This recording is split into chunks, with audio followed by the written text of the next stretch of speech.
በስመ አብ ወወልድ ወመንፈስ ቅዱስ አሐዱ አምላክ አሜን።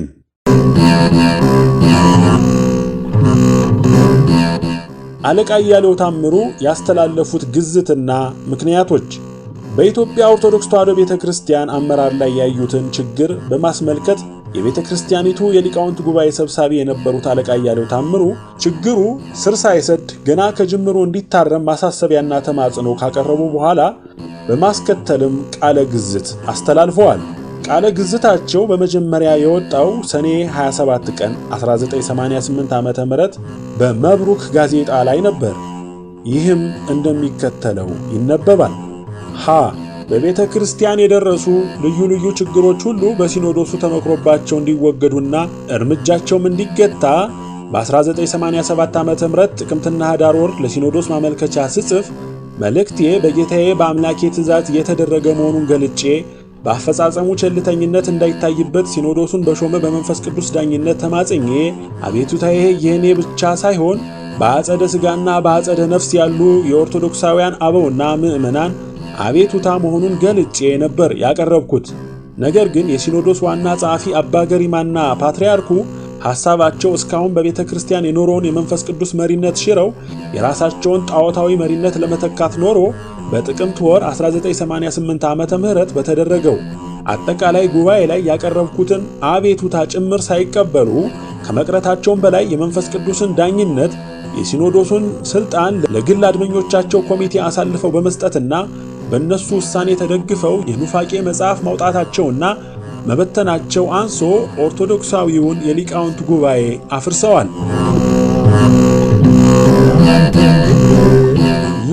ይህ በዚህ እንዳለ ሲኖዶስ ተሰብስቦ ጉዳዩን እንዲያይ በግል ማመልከቻ በነጻ ፕሬሱ በኩልም ተቃውሞዬን በማሰማት ላይ ያለው ሚያዝያ 18 ቀን 1988 ዓ.ም የቅሬታ አስወጋጅና የሰላም ኮሚቴ በሚሉት የግል ኮሚቴያቸው ድጋፍ እኔን ካባረሩ በኋላ ከሚያዝያ 22 እስከ ግንቦት 6 ያደረጉት በአፈና የሲኖዶስ ስብሰባ ሕግ አስወጥተው በመንፈስ ቅዱስ ፈንታ ራሳቸው ፓትርያርኩ ሲኖዶሱ ወንጌልን ለሚሰብክበት ቀኖና ቤተ ክርስቲያን ለሚያስተምርበት ጉዞ አመራር ሰጪ ጣዖት ወደ መሆን አድገዋል። በቤተ ክርስቲያን ስም ተሰይመው እግዚአብሔርንና ቤተ ክርስቲያንን ያገለግሉ የተሾሙ ኤጲስቆጶሳት፣ ጳጳሳትና ሊቃነ ጳጳሳት የሲኖዶስ ዋና ጸሐፊ ሳይቀር ለቤተ ክርስቲያን ተጠሪ መሆናቸው ቀርቶ ለፓትርያርኩ ተጠሪዎች እንዲሆኑ ሲያደርጉ ሚያዝያ 30 ቀን ተፈርሞ ጸድቋል። የተባለውና በጽሕፈት ቤቱ አማካኝነት ለሚመለከተው ሁሉ እንዲተላለፍ በቃለ ጉባኤ ትእዛዝ የተሰጠበት ሕገ ቤተ ክርስቲያን እስካሁን ቤተ ክርስቲያን ስትሰራባቸው የኖሩት ሕጎችና ደንቦች ሁሉ በዚህ ሕግ የተሻሻለው ከስፍራቸው ሲወገዱ አባ ጳውሎስ በመንፈስ ቅዱስ ፈንታ የቤተ ክርስቲያኒቱን የአመራር ሰጭነት ቦታ ሲይዙ በቤተ ክርስቲያን ላይ የአምልኮ ጣዖት አዋጅ አውጀውባታል። ፓትርያርኩ በሾማቸው በእግዚአብሔርና በቤተ ክርስቲያን ላይ በፈጸሙት ተግባር ታላቅ በደል ፈጽመዋል። ከራሳቸው ጋር ቃላቸውን ለማጽደቅ ምኞታቸውን ለማሟላት በሕጉ ላይ ፈርመዋል ተብሎ ስማቸው የተመዘገበላቸው 34ቱ ጳጳሳትና ሊቃነ ጳጳሳት እንደተባለው አድርገውት ከሆነ ለፈጸሙት በደል ተባባሪዎች ናቸው። ይህም እጅግ የሚያሳዝን ነው። የሚገርመው ደግሞ በዚሁ ሕግ አንቀጽ 14 ፓትርያርኩ የተዋሕዶ እምነትን ሕግጋተ ቤተ ክርስቲያንን የማይጠብቅ ማዕረጉን የሚያጎድፍ ሆኖ መገኘቱ በተጨባጭ ማስረጃ ሲረጋገጥ በምልአተ ጉባኤ ያላንዳች የሐሳብ ልዩነት በቅዱስ ሲኖዶስ ከተጠና በኋላ በቅዱስ ሲኖዶስ ውሳኔ መሠረት ከማዕረጉ ይወርዳል የሚል ቃል አስፍሮ ሲኖዶሱን በአፈና ልዩ ሥልጣን ተጠቅመውና እንደሌለ አድርገው ካሳዩ በኋላ የኑፋቄ መጽሐፍ በማሳተም የተዋሕዶ ሃይማኖትን አፋልሰዋል። ሕገ ቤተ ክርስቲያንን ሳይጠብቁ ቤተ ክርስቲያንን ከምታወግዛቸው ጋር የጸሎት ቅዳሴና የማዕድ ተሳትፎ አድርገዋል። ቤተ ክርስቲያኒቱ ከምታወግዘው ፖፕ ቡራኬ ተቀብለዋል እያልን እየተቃወምን ለተቃውሟችንም ተጨባጭ ማስረጃ እያቀረብን ራሳቸውም ይህንን ሳይቃወሙ ይህ እንዳይቀጥል በሥልጣናቸው ተጠቅመው ኦርቶዶክሳዊውን የሊቃውንት ጉባኤ ሲያፈርሱ ጉዳዩን አይቶ ውሳኔ በመስጠት ፈንታ እንደገና በሕግ በመንፈስ ቅዱስ ስፍራ ተተክተው ለሲኖዶስ ሥልጣንና ተግባር አመራር ሰጪ ይሆናሉ። የሲኖዶሱ አባሎች ሁሉ ለፓትርያርኩ ተጠሪ ይሆናሉ ሲል የወጣው አዋጅ አፈጻጸም ነው። ይህ ሕገ ቤተ ክርስቲያን ተብሎ የታወጀው ሕግ እስመ ሜጥወ ለአመፃ ላዕሌከ አመፅን ወደ አንተ መለሷት ተብሎ እንደተጻፈ ቤተ ክርስቲያንን መካነ ጣዖት ምዕመናንን መምለኪያነ ጣዖት የሚያሰኝ ስለሆነ በሙሉ ድምፅ እንድትቃወሙት በእግዚአብሔርና በቤተ ክርስቲያን ስም እጠይቃለሁ።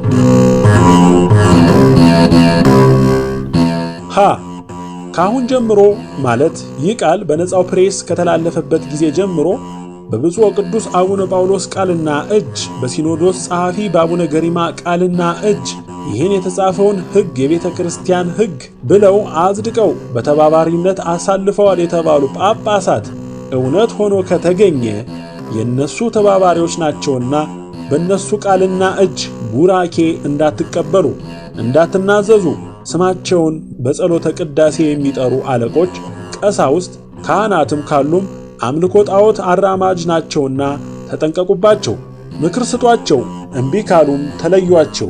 እንዲሁም ሐምሌ 5 ወይም ሐምሌ 6 ቀን ይከበራል ተብሎ ሽርጉድ የሚባልለት በዓለ ሲመት የአሮን የወርቅ ጥጃ መታሰቢያ ሆኖ በቤተ ክርስቲያን ሊከበር የማይገባው ስለሆነ በዓሉ ከመድረሱ በፊት የሲኖዶሱ አባላት በአስቸኳይ ተሰብስበው ሕጉን ካልሻሩና በጣዖትነት የተሰየሙትን አቡነ ጳውሎስን ከሥልጣናቸው ካላነሱ ይህንን በዓል እንዳታከብሩ ለቤተ ክርስቲያን ደሙን ባፈሰሰ አምላክ ስም ቤተ ክርስቲያንን በሚመራና በሚጠብቅ በመንፈስ ቅዱስ ስም ጥያቄን አስተላልፋለሁ። ምናልባትም የሕጉን ጽሑፍ አንብቦ መረዳት የተሳነው ግን በልዩ ልዩ ደጋፊዎቻቸው ተጭበርብሮ በቸልታ የሚመለከተው ከዚያም አልፎ በሥልጣናቸው እየተመኩ ለቤተ ክርስቲያን ጥያቄ ጆሮአችንን አንሰጥም ብለው ይህን በደል ያደረሱትን ፓትርያርክ አቡነ ጳውሎስን በሦስት የሹመት ስም የሚንቀባረሩትን አባ ገሪማን ለእነሱ ድጋፍ የሚሰጡትንም ሁሉ በምድር ያሰራችሁት በሰማይ የታሰረ ይሆናል ሲል በሰጠው ቃል በአብ በወልድ በመንፈስ ቅዱስ ሥልጣን በጴጥሮስ በጳውሎስ በማርቆስ በቄርሎስ በባስልዮስ በቴዎፍሎስ በተክለ ሃይማኖት ዘደብረ ሊባኖስ ቃል ኃጥእ ደካማም በመሆን በእኔም በቀሲስ ወልደ ጊዮርጊስ ቃል አውግዣለሁ። ይህን ሕግ የተቀበሉ ከሥራ ላይ ያዋሉ ሁሉ እንደ አርዮስ፣ እንደ መቅዶኒዎስ፣ እንደ ንስጥሮስ፣ እንደ ፍላቢያኖስ፣ እንደ ኬልቄዶን ጉባኤና ተከታዮቹ እሱራን ውጉዛን ይሁኑ። በማይፈታው በእግዚአብሔር ሥልጣን አስሬአለሁ። ለአብ ለወልድ ለመንፈስ ቅዱስ ምስጋና ይሁን፣ አሜን። ማስጠንቀቂያ። አምላኬ ሂድና ተናገር ያለኝን ትእዛዝ ለእናንተ አድርሻለሁ፣ ሩጫዬን ጨርሻለሁ። ከእንግዲህ ተጠያቂነት የእናንተ የምዕመናንና ታሪክ ተጠያቂ ያደረገው የመንግሥት ነው። ለዚህም ምስክሬ ራሱ እግዚአብሔር፣ ቅዱሳን መላእክት፣ ሰማይና ምድር ናቸው። አለቃ እያሌው ታምሩ ዘዲማ ጊዮርጊስ። አለቃ እያሌው ታምሩ ባስተላለፉት ግዝት ዙሪያ የተሰጡ አስተያየቶች። ባለፉት 12 ዓመታት በኢትዮጵያ ኦርቶዶክስ ተዋሕዶ ቤተክርስቲያን አመራር ላይ የተቀመጡ መሪዎችን በሚመለከት አለቃ እያሌው ታምሩ በራእይ ስለተሰጣቸው መልእክትና ስላስተላለፉት ውግዘት የሚያነጋግሩ ወይም ከወዲያ ወዲህ የሚመላለሱ የተለያዩ አመለካከቶች መኖራቸው ይታወቃል። በራእይና በሕልም መንፈሳዊ መልእክትን መቀበል ለክርስቲያን አባቶች አዲስ ነገር እንዳልሆነ የታወቀ ስለመሆኑ ከመጽሐፍ ቅዱስ እጅግ ብዙ ታሪኮችን እናገኛለን። የሚከተሉት ለአብነት ያህል ቀርበዋል። የእግዚአብሔር ቃል ወደ እኔ እንዲህ ሲል መጣ። ሂድ፣ በኢየሩሳሌም ጆሮ ጩኽ፣ እንዲህም በል። ኤርምያስ ምዕራፍ 2 ከቁጥር 1። በ30ኛው ዓመት በ4ኛው ወር ከወሩም በ5ኛው ቀን በኮቦር ወንዝ በምርኮኞች መካከል ሳለሁ ሰማያት ተከፈቱ፣ የእግዚአብሔርን ራእይ አየው። ትንቢተ ሕዝቅኤል ምዕራፍ 1 ከቁጥር 1። ጌታ እግዚአብሔር እንዲህ አሳየኝ። አሞጽ ምዕራፍ 6 ከቁጥር 1። የእግዚአብሔር ቃል ወደ አማቴ ልጅ ወደ ዮናስ እንዲህ ሲል መጣ። ዮናስ ምዕራፍ 1 ከቁጥር 6። በእንዲህ ያለ ሁኔታ ከእግዚአብሔር መልእክት የተቀበሉ አባቶቻችንም ከእግዚአብሔር ትእዛዝ ፈቀቅ ሊሉ አልወደዱም። ታላቁ ሐዋርያ ቅዱስ ጳውሎስ ንጉሥ አግሪጳ ሆይ ስለዚህ ከሰማይ የታየኝን ራእይ እምቢ አላልሁም በማለት ለአምላኩ የነበረውን ታዛዥነት ገልጧል። የሐዋርያት ሥራ ምዕራፍ 26 ከቁጥር 19። ከዚህ በተጨማሪ እጅግ ብዛት ያላቸው ኢትዮጵያውያን ቅዱሳን የእግዚአብሔርን መልእክት በመቀበል እስከ ነገሥታቱ እልፍኝ ድረስ ቀጥ ብለው በመግባት የታዘዙትን ተናግረዋል። ይህ ሁሉ የሃይማኖትና የታሪክ እማኝነት እያለ ክቡር አለቃ እያሌው ታምሩ በራእይ ስለተሰጣቸው መልእክት የተናገሩትን ለመቀበል የከበዳቸው ሰዎችና ድርጅቶች ነበሩ። ከነዚህ ውስጥ ጥቂት ግለሰቦችና ዜና ቤተ ክርስቲያን ጋዜጣ ራእይ አላዩም፣ ክህነት ሳይኖር ውግዘት፣ የቤተ ክርስቲያንንና የአባቶችን ክብር ደፍረዋል ወዘተ የሚሉ ማዕከላዊ ነጥቦች ዙሪያ በፍሬ ነገር ሳይሆን በተራ ስድቦች የታጀቡ ትችቶችና ተቃውሞችን ጽፈዋል። እነሱ ለጻፏቸው ትችቶችና ተቃውሞዎች ደግሞ ከዚህ በታች ያሰፈርናቸው መልሶች በጊዜው ተሰጥተዋል። ከነዚህም መካከል ሁለት የህትመት ውጤቶችን እንደሚከተለው እናቀርባለን። ባለፈው ሳምንት የመብሩክ ጋዜጣ እትማችን ከአለቃ እያሌው ታምሩ ጋር ያደረግነው ቆይታ በክፍል 1 ዝግጅታችን ማቅረባችን ይታወሳል። ይህንኑ ጉዳይ በተመለከተ ወደኛ ስልክ በመደወልም ሆነና ወደ ሲኖዶስ አባላቶች ስልክ በመደወልና በግንባርም በመገናኘት ለዚህ ዝግጅት አፍራሽም ሆነ ገንቢ ሐሳብና አስተያየት ካለ ለግንዛቤ እንዲረዳ ሰፊ ዘገባ ለማጠናቀር ጥረት በማድረግ ሰንብተናል። በግንባር ካገኘናቸው ሁለት አባቶች በተናጠል እንደገለጹልን ከሆነ መጠራጠር አይገባም። አያሌው ዕድሜ ልኩን እግዚአብሔርን ሲያገለግል የኖረ ፈሪሃ እግዚአብሔር ያለው ፍጹም ከልቡ የእግዚአብሔር ወዳጅ ነው። እንዲህ ያለ ልበ ብርሃን ሰው ቀርቶ አጥብቆ አምላኩን የሚማጸን ፍጡር እንኳ ከፈጣሪው መልስ ማግኘት ይችላል። ጥርጣሬያችንን እናስወግድ። የጊዜው ጉዳይ አላመች አለ እንጂ በአባትነት በክብር መቀመጥና በአቋራጭ አምላክን ለመማጸን መንገድ በሆነ ነበር በማለት አስተያየታቸውን ሰንዝረዋል። አንድ ሊቀ ጳጳስ የሆኑ ታዋቂ አባት ደግሞ አለቃ እያሌው እኛም ሁላችን የምናምንባቸው አምላካቸውን ሌት ተቀን በጸሎት የሚማጸኑ እኔም ሆንክ ሌሎች ለሃይማኖታቸው ቀናኢ መሆናቸውን የምናውቀው ነው። ነገ አፈር የሚጠብቃቸው እንደሳቸው ያሉ ታላቅ ሰው ራእይ ሳዩ አይቻለው ለማለት የማይደፍሩ ጥብቅና ድንቅ ሰው መሆናቸውን ማንም የቤተ ክርስቲያኒቱ አመራር አባል ያውቃል፣ ያምንባቸዋል በማለት አስተያየታቸውን ሰጥተዋል። መብሩክ ጋዜጣ ግንቦት 22 ቀን 1988 ዓ.ም። ሐዋርያት እንኳ እርስ በርሳቸው በምስጢር በቤታቸው በቤተ ክርስቲያን በአደባባይም ቢሆን የወንጌል ሥራ እንዲቃና ብዙ ይጋጫሉ፣ ብዙ ይከራከራሉ፣ ብዙ ይነጋገራሉ። ታዲያ እኔ የሊቃውንት ጉባኤ ሰብሳቢ ሆኜ 35 ዓመት የሰራው ሰው የቤተ ክርስቲያኒቱ ካህን በብፁዕ ቅዱስ አቡነ ባስልዮስ ፓትርያርክ ርዕሰ ሊቃነ ጳጳሳት ዘኢትዮጵያ እጅ የተቀባው ካህን በቤተ ክርስቲያን ካሉት ሊቃውንት ምንም እንኳን እንደነሱ ሆናለሁ ባልልም በመጠኑ ከቁጥር የገባው ሰው የቤተ ክርስቲያን እምነት፣ ሥርዓት፣ ትምህርት ሲዛባ ዝም ብሎ መመልከት ይገባኛልን? ጌታዬ ተናገር ዝም አትበል እያለ ጩህ ነው እኮ የሚለኝ። ጌታዬ ጩህ፣ ጉሮሮ እስኪነቃ ጩህ፣ ድምፅ እስኪጠፋ ጩህ ይለኛል።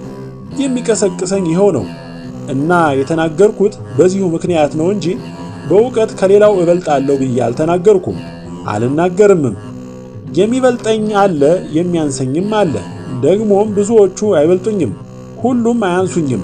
አሁን ያሉት መጽሐፉን ያዘጋጁት ግን ከእኔ በታች ናቸው። ጦማር ጋዜጣ ግንቦት 14 ቀን 1988 ዓመተ ምህረት። ክቡር አባታችን አለቃ እያሌው ታምሩ ከቤተ ክህነት ከተገለሉ በኋላ እንደቀደሙት ዘመናት በአደባባይ ወጥተው ሕዝቡን የማስተማርና የመምከር ዕድል አላገኙ።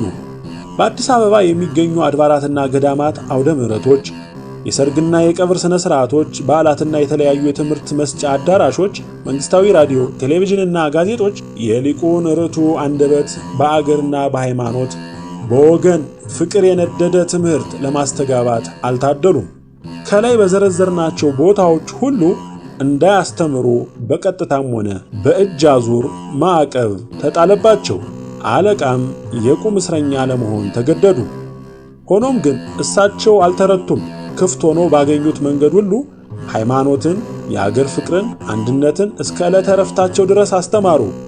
ለዚህ አባባላችንም በመኖሪያ ቤታቸው ተወስነው በቆዩባቸው 11 ዓመታት ያመረቷቸው የሃይማኖትና የምግባር ትሩፋቶች ምስክሮች ናቸው። ጥቂቶቹን እንደሚከተለው እንዘረዝራለን። ሀ በማኅበረ በኩርና ዘወትር ቅዳሜ ከሰዓት በኋላ በመኖሪያ ቤታቸው በመገኘት ለሚማሩ ምዕመናን የሚሰጡትን የስብከት ወንጌል አገልግሎት በስፋት በመቀጠል ለአገራቸው ለወገናቸውና ለቤተ ክርስቲያን ሰላም፣ አንድነትና ነጻነት በመጾምና በመጸለይ። ሀ በተለያዩ ሃይማኖታዊ ጉዳዮች ላይ ያተኮሩ 4 መጻሕፍትን በማዘጋጀትና በማሳተም። መ በሃይማኖት፣ በታሪክ፣ በቋንቋ፣ በፖለቲካና በተለያዩ በዓላት ዙሪያ የሚነሱ ጥያቄዎችን አስመልክቶ ከግለሰቦች፣ ከጋዜጠኞች፣ ከዩኒቨርሲቲ ተማሪዎችና ምሁራን ለሚቀርቡ ጥያቄዎች መልስ በመስጠት በግምት ከ60 እስከ 80 የሚደርሱ ቃለ መጠይቆችና መግለጫዎችን በመስጠት። ሰ በህመምና በተለያየ ችግር ተይዘው የእሳቸውን ምክርና ጸሎት ለሚሹ ሁሉ ምንም አይነት የቀንና የሰዓት ገደብ የሌለበት የማጽናናትና የጸሎት ድጋፍ በማድረግ ከአንድ አባት የሚፈለጉ መንፈሳዊ አገልግሎቶችን ሲያበረክቱ ቆይተዋል።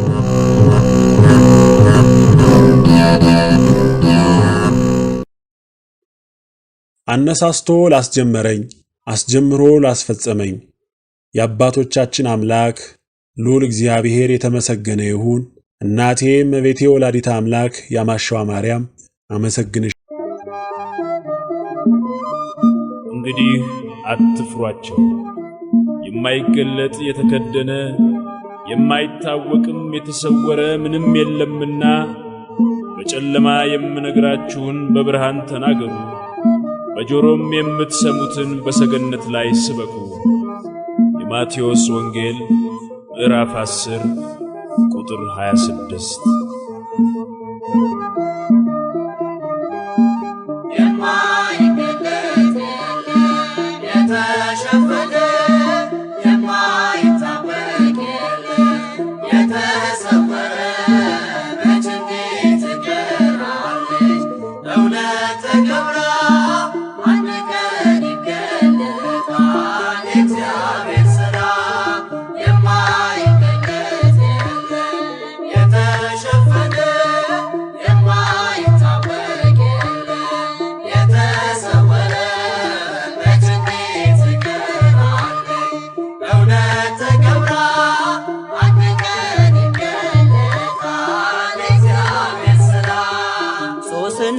ትሞት ተብሎ ሞት ተፈርዶባት ሳለ የእውነት ጌታ እግዚአብሔር አይቶ መቼ ዝም አለ?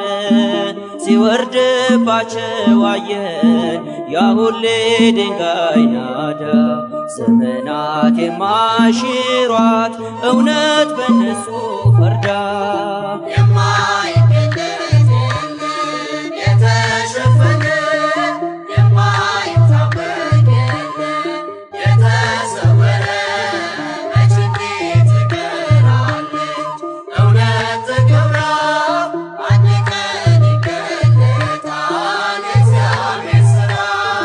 ውሸት እውነት ይመስላል ዓለምን ሲያዳርሰው፣ ግን እንደ እውነት ጸንቶ ባለበት አላየነው።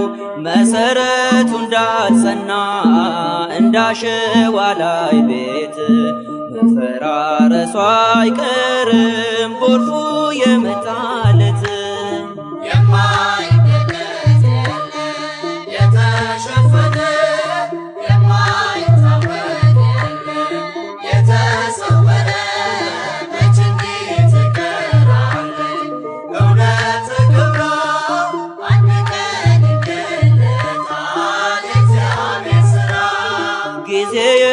የቀበረውን ጊዜ እየገለጠው ይወጣል ተቆፍሮ ተረሳ የተባለው። የተዳፈነ እሳት ነው እውነት መቼ ይጠፋል? ጊዜው የደረሰለት አንድ ቀን ይገለጣል።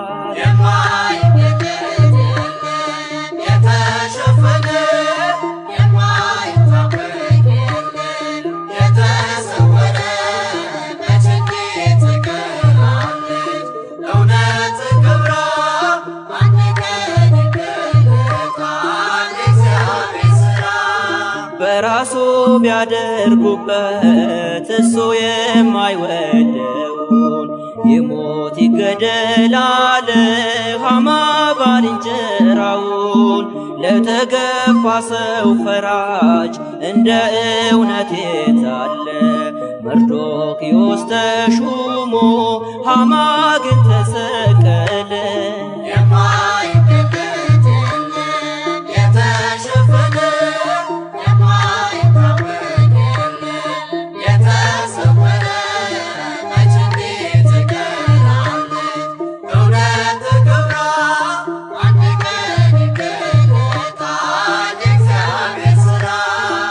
ተገፋን አትበሉ የእግዚአብሔር ልጆች ሁሉ፣ ያለቀሱት ስቀው የሳቁት ያለቅሳሉ።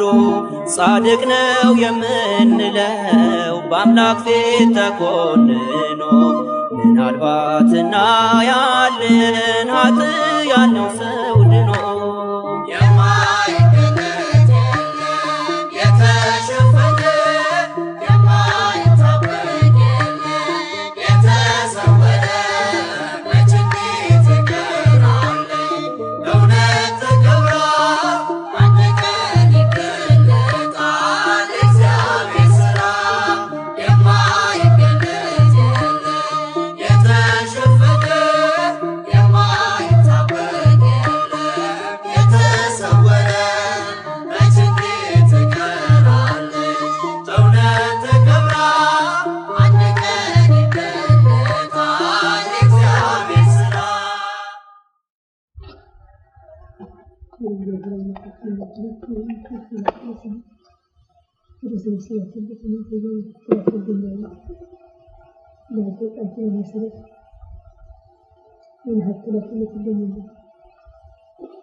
አእምሯችን የሚሸከመው እስቲ የምትገልጽልን ቅዱስ መንፈስ ተሰብረ ክብር ምስጋና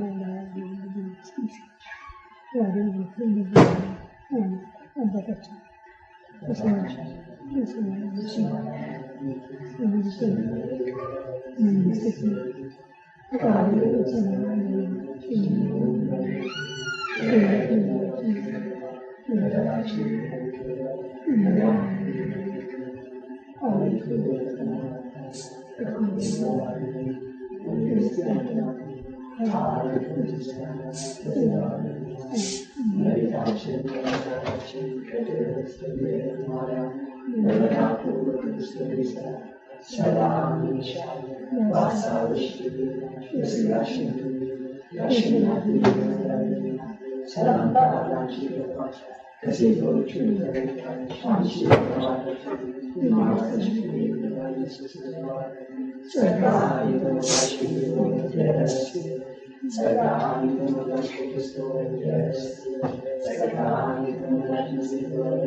وكما يسبق ምህረትከ ስረይ ኃጢአተ ኩሉ ሕዝብከ ጌታ ኢየሱስ ክርስቶስ እንደ ይቅርታህ እንደ ቸርነትህ የኔንም የሕዝብህን ኃጢአት አስተስርይ።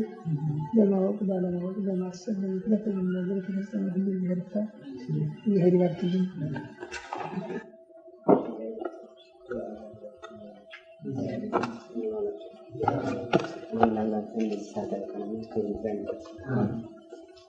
የምጠይቀን ጥያቄዎች 20 ናቸው። ይያችሁ መጣው ጥያቄዎች አባታችን እሺ ሊያብራሩ የምንፈልገው ውግዘት ማለት ምን ማለት ነው? ሁለተኛ አንድ ሰው ተወገዘ ሲባል ምን ሲሰራ ነው? ሶስተኛ በፓትርያርኩና በእርሱ መካከል የተፈጠረውን ችግር ለመፍታት ለምን አልተቻለም? አራተኛ ፓትርያርኩ ቢያጠፉ ወይም ሃይማኖት ቢያፋልሱ ራሳቸው በሰሩት ስራ ይቀጣሉ እንጂ ካህናት አባቶች ተባባሪ ናቸው ተብለው ለምን ይወገዛሉ? አምስተኛ በቤተክርስቲያናችን ሁሉ ጊዜ ስለ ፍቅር እያስተማረች በእርሱ እና በፓትርያርኩ መካከል ለምን ፍቅር ጠፋ? ስድስተኛ ምዕመኑስ ለምን በቤተክርስቲያን ተገኝቶ እንዳያስቀድስ ታገደ? 7ኛ ሰው በቤተክርስቲያን ተገኝቶ አስቀድሶና ስጋውን ደሙ ለመቀበል ለምን ተከለከለ? 8ኛ የጌታ ስጋው ደሙ በካህናት አባቶች እጅ አትቀበሉ፣ የፓትርያርኩ ተባባሪ ናቸው ለምን ተባለ? 9ኛ የእናንተ የሃይማኖት አባቶች ፍቅር መጥፋት ለመናፍቃን በር አይከፍትም? 10ኛ ዛሬ መናፍቃን በእነሱ በኩል ፍቅር ጠፍቷል፣ እንደምታያቸው አንዱ አንዱን እያወገዘ ነው ያለው እያሉ ይሳለቁና በእርሶ በኩል ይህን እንዴት ያዩታል? 11ኛ ይህ ውግዘት የተላለፈው ለመላው የኢትዮጵያ ሕዝብ ነው ወይስ ለአዲስ አበባ ከተማ ብቻ? 12ኛ ይህ ውግዘት የተቀበሉት ቤተክርስቲያኖች ስንት ናቸው? በውግዘቱ አምነውበታል? ይህንንም እንዲያብራሩልን። 13ኛ የጌታችን የመድኃኒታችን የኢየሱስ ክርስቶስ ቅዱስ መስቀል በካህን አባቶች እጅ አትሳለሙ ለምን ተባለ? 14ኛ ውግዘት ከተላለፈ ወዲህ ብዙ እናት አባቶች፣ እህት ወንድሞች ከዚህ ዓለም በሞት የተለዩ አሉ። እነዚህ ሰዎች እንደተወገዙ ነው የሞቱት ወይስ ተፈተው? ይህን እንዲያብራሩልን። 15ኛ ይህ ውግዘት በግል ጋዜጣ ከማስተላለፈው በፊት ለምን በየቤተክርስቲያን ተገኝተው ለምዕመኑ አላስተላለፉም? 16ኛ ይህ ውግዘት እስከ መቼ ነው የሚቆየው? ለምን? 17ኛ ይህ ውግዘት ከአዲስ አበባ ውጭ የሰማ ሀገር አለ? ካለ ውግዘቱን ተቀብሎታል ወይስ አልተቀበለውም? 18ኛ ይህ ውግዘት ብፁዕ አባታችን ሰምቷል ወይስ አልሰሙም? 19ኛ ብፁዕ አባታችን የግል ጋዜጣ አታንቡ ብለው አውግዘዋል። የእሱ ውግዘት ደግሞ የተላለፈው በግል ጋዜጣ ነው። ይህ ሊጋጭ አይችልም ወይ? 20ኛ አንዱ ያወገዘውን አንዱ ሊፈታው አይችልም ወይ? ካልቻለ እስከ መቼ በውግዘት ውስጥ ሊኖር ይችላል? ወይስ ከቤተ ክርስቲያን እስከ መቼ እርቆ ሳያስቀድሱ ይቆያሉ? ምን ናቸው?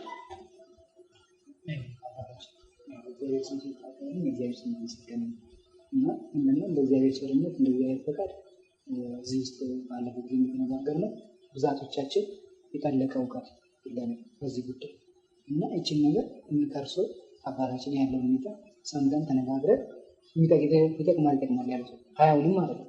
ከ20 ውስጥ ይጠቅማል የተባለውን ነገር በእግዚአብሔር ስም ያብራሩልን እና እግዚአብሔር ማለት ነው። ዛሬ አንድ ዓመት 5 ተጀመረ። ከተላለፈ ደግሞ አሁን 14 ነው። በዚህ ጉዳይ ላይ ጥያቄዎች እየተነሱ በየጊዜው በጋዜጦች መልስ ተሰጥቶባቸው በቤተ ክርስቲያን ስርዓት ውስጥ አንድ ሰው ከቤተ ክርስቲያን ሕግ ውጭ ከሄደ እንኳን መሪ ሆኖ በምዕመንነት ያለ ቢሆን ሕጉን ከተላለፈ ይወገዛል። ሃይማኖት የተላለፈ ብቻ አይደለም፣ ስርዓቱ ነው። እንኳን ይህንን ያህል ጠቅላላውን የቤተ ክርስቲያንን ስርዓት ያፋለሰ ቀርቶ አንዱ ከአንዱ ጋር ተጣልቶ አልታረቅም ቢል ይወገዛል። ጌታችን አንድ ሰው ቢበድል መጀመሪያ ብቻህን ሁለተኛ ሰው ጨምረህ ንገረው፣ እምቢ ቢል ለቤተ ክርስቲያን ንገራት፣ ቤተ ክርስቲያንን እምቢ ካለ እንደ አረመኔ እንደ ቀራጭ ሁኑ። ይህ ውግዘት። ከዛ አያይዞ እውነት ልንገራችሁ፣ በምድር ያሰራችሁት በሰማይ የታሰረ ይሆናል፣ በምድር የፈታችሁት በሰማይ የተፈታ ይሆናል ነው። ግን የቤተ ክርስቲያን መሳሪያ ውግዘት ነው። አንድ የመጀመሪያ ጥያቄ ይሄ መሰለኝ አይደለ?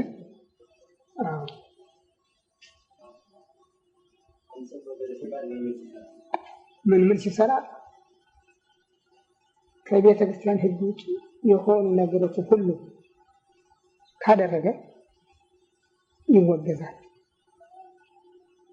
ትምህርት ሃይማኖት ካፋለሰ፣ ስርዓት ከጣሰ፣ ሕግ ካፈረሰ፣ ሃይማኖትን ካጠፋ፣ በሰውም በእግዚአብሔርም ላይ በደል ካደረሰና ተመክሮ ተነግሮ እምቢ ካለ ይወገዛል። ማውገዝ ማለት መለየት ማለት ነው። መለየት ማለት ነው። እንኳን በመንፈሳዊ ሕይወት በስጋዊ ሕይወት ድሮ አባቶች እንዲያደርጉ ነበር። አንድ ሰው መክረውት እምቢ ካለ ከሱ ጋር ማንም ሰው የማህበራዊ ኑሮ ጉዳይ ተሳትፎ እንዳያደርግ፣ እሳት እንዳይጫጫር፣ ዕቃ እንዳይዋዋስ፣ ሊታመም እንዳይጠየቅ፣ ሊሞት እስከማይቀበር ድረስ ውሳኔ ሰጥ ነበር። ይህ ውግዘት ነው ማለት ነው። እና በቤተክርስቲያንም አንጻር መናፍቃን እንደዚህማ ባይሆኑ የኒቅያ ጉባኤ አያስፈልግም ነበር። እንዲህማ ባይሆን የቁስጥንጥንያ ጉባኤ አያስፈልግም ነበር። የኤፌሶን ጉባኤ አያስፈልግም ነበር። እነ አርዮስ፣ እነ መቅዶኒዎስ፣ እነ ንስጥሮስ ተወግዘው አይለዩም ነበረ። እና ፓትርያርኩም ሆኑ ግብረ አበሮቻቸው የኢትዮጵያን ቤተክርስቲያን ሃይማኖት ጠብቀው ሊያስጠብቁ በስጋው በደሙ የገቡትን መሐላ ስላፈረሱ ነው ያወገዝኩ። በዚህ ምክንያት ነው። ቅዱስ ጳውሎስ ለዕብራውያን በጻፈው መልእክቱ ይላል፣ በሙሴ ሕግ አንድ ሰው በሁለት በሶስት ምስክር ከተወቀሰ ይቀጣል ይላል። ግን ወልደ እግዚአብሔርን በደሙ ቃል ኪዳን የተጋባና የተቀበለውን ቅድስና ያረከሰ የጸጋውን መንፈስ ያዋረደ ቢኖር እንዴት አይቀጣም? እና እነዚህ ፓትርያርኩም ሆኑ ጳጳሳቱ፣ ካህናቱ በስጋው በደሙ የገቡትን ለምዕመናን፣ ለቤተ ክርስቲያን፣ ለእግዚአብሔር የገቡትን ቃል ኪዳን ስላፈረሱ አውግዣቸዋለሁ። አሁንም ቅዱስ ጳውሎስ እኔ በስጋ ከእናንተ ጋር ባልኖር ያለ ቆሮንቶስ በጻፈው መልእክቱ በምዕራፍ 5 እኔ በስጋ ከእናንተ ጋር ባልኖር በመንፈሴ ከእናንተ ጋር ነኝ። እንዲህ ያለውን ሰው ዝም ብላችሁ መመልከት አይገባችሁም። ስለዚህ ለኢየሱስ ክርስቶስ ስም ተሰብስባችሁ አውግዛችሁ ለይት፣ ለሰይጣን ስጡት ነው የሚለው ጳውሎስ። አውግዛችሁ ለይት። ይሄ ያወገዝኩ በመጽሐፍ ስራት እንጂ ከመጽሐፍ ስራት ውጭ አይደለም። ለዚህ ፓትርያርኩና በሰው መካከል የተፈጠረው ችግር ለመፍታት ለምን አልተቻለም? አይቻልምም አልተቻለምም። አዎ የማይፈታበት ምክንያት እሳቸው ሲመለሱ የሚፈታ ወይም በመካከላችን ዳኛ ሲኖር ነው የሚፈታ። በመካከላችን ጉባኤ የሚጠራ ንጉሥ የለም ዛሬ። አርዮስ ሲወገዝ የኒቅያን ጉባኤ የጠራው ቆስጠንጢኖስ የተባለው የምስራቁ ንጉሠ ነገሥት ነው። መቅዶኒዎስ ሲወገዝ ጉባኤውን የጠራው አርቃዴዎስ የተባለው የምስራቁ ንጉሠ ነገሥት ነው። ንስጥሮስ ሲወገዝ ጉባኤውን የጠራው ቴዎዶሲስ የተባለው የምስራቁ ንጉሠ ነገሥት ነው። በኢትዮጵያም ነገሥታቱ በነበሩበት ጊዜ ብዙ ጊዜ የተደጋገመ ጉባኤ ተደርጓል። በአፄ ፋሲል ጊዜ በካቶሊክና በኢትዮጵያውያን መካከል ጉባኤ ተደርጎ የኢትዮጵያ ኦርቶዶክስ ተዋሕዶ ቤተክርስቲያን አፈ ጉባኤ እጨጌ በትረ ጊዮርጊስ ስለረቱ ካቶሊኮች መረታታቸውን አምነው ከሀገር እንዲወጡ ተፈርዶባቸዋል። በአፄ ዮሐንስ ዘመነ መንግስት በቦሩ ሜዳ ጸጎችና ኦርቶዶክሳውያን እንዲከራከሩ ተደርጎ ጸጎች ስለተረሱ ተፈርዶባቸው ተቀጥተዋል። ንጉሥ ቢኖር ይህንን በዳኝነት ጉባኤ ጠርቶ ሊፈታው ይችል ነበረ። በኢትዮጵያ የቤተክርስቲያኒቱ የበላይ ጠባቂ ንጉሠ ነገሥት ነበረና፣ ዛሬ ንጉሠ ነገሥት የለም። ያለው መንግስት በሃይማኖት አያገባኝም አለ። ይህንንም ምክንያት አድርገው ፓትርያርኩ የኢትዮጵያን ቤተክርስቲያን ረገጡ፣ ክብሯን አሳደፉ፣ ሃይማኖቷን አፋለሱ፣ ስርዓቷን ጣሱ፣ ሕጓን አፈረሱ። ለጳጳሳት አቤት አልኩ፣ አብረው አበሩ። የቤተክርስቲያንን ሕግ ሽረው አባ ጳውሎስ የሚመለኩበትን ሕግ አወጡ። ቤተክርስቲያን የጣዖት ቤት ሆነች። እንደገና አለቆችና ካህናት የእነሱ ተባባሪት ሆነው ጉዳዩን አስፈጸሙ። ስማቸውን በጸሎት ሃይማኖት አትጥሩ እየጠየቁ እንዲያሉ።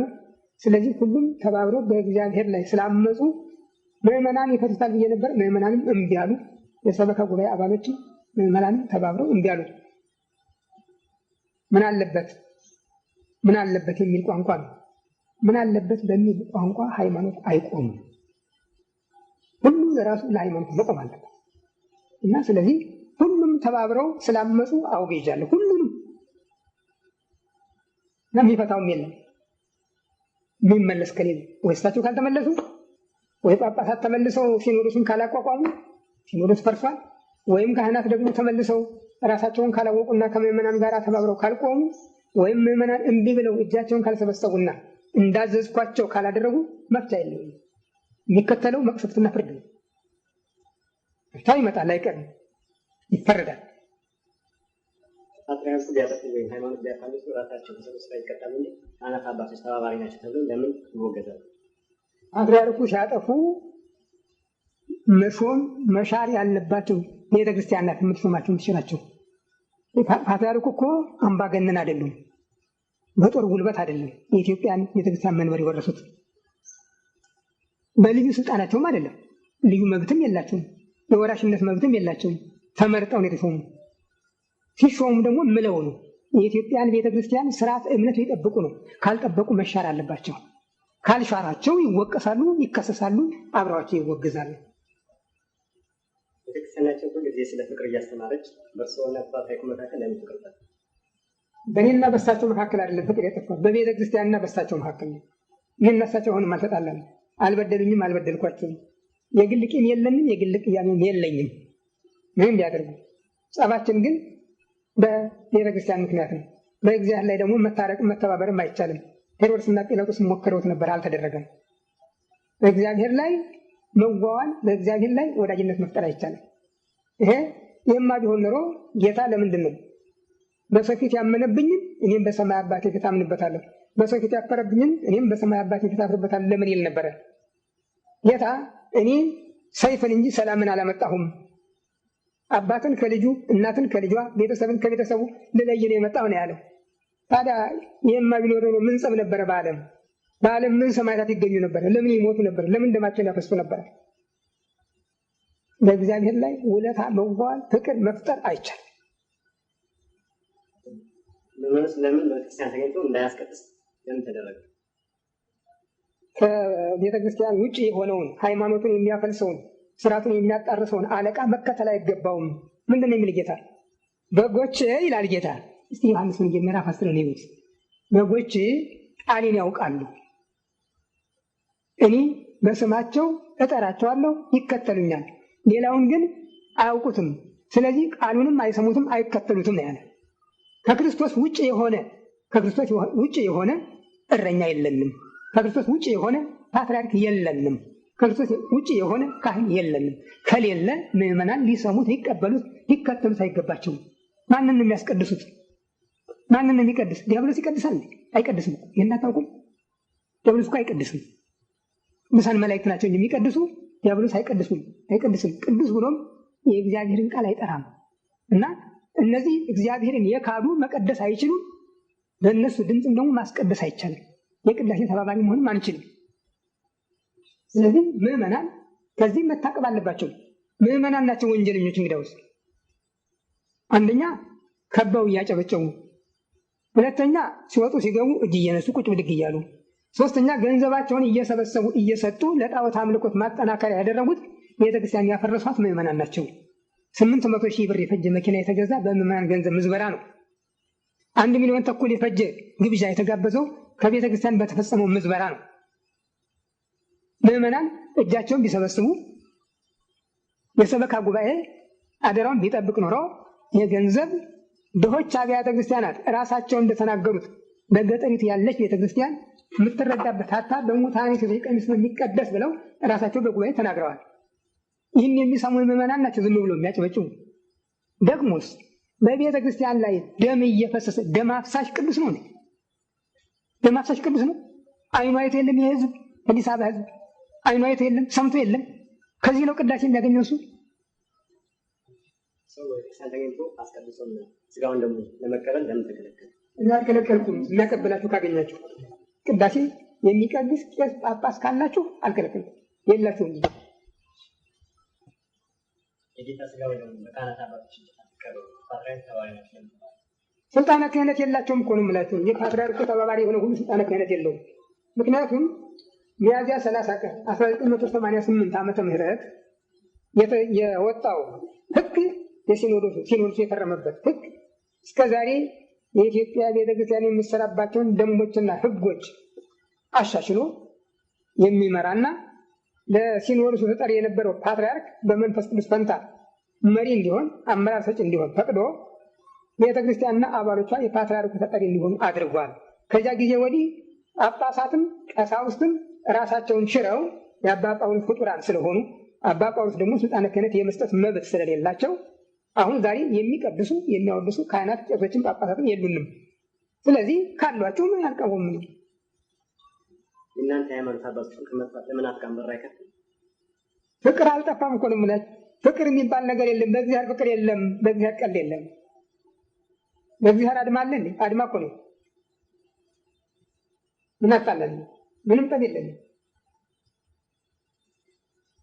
ይህ ውግዘት ተላለፈ ለመላው የኢትዮጵያ ሕዝብ ነው ወይስ ላልተሰራው?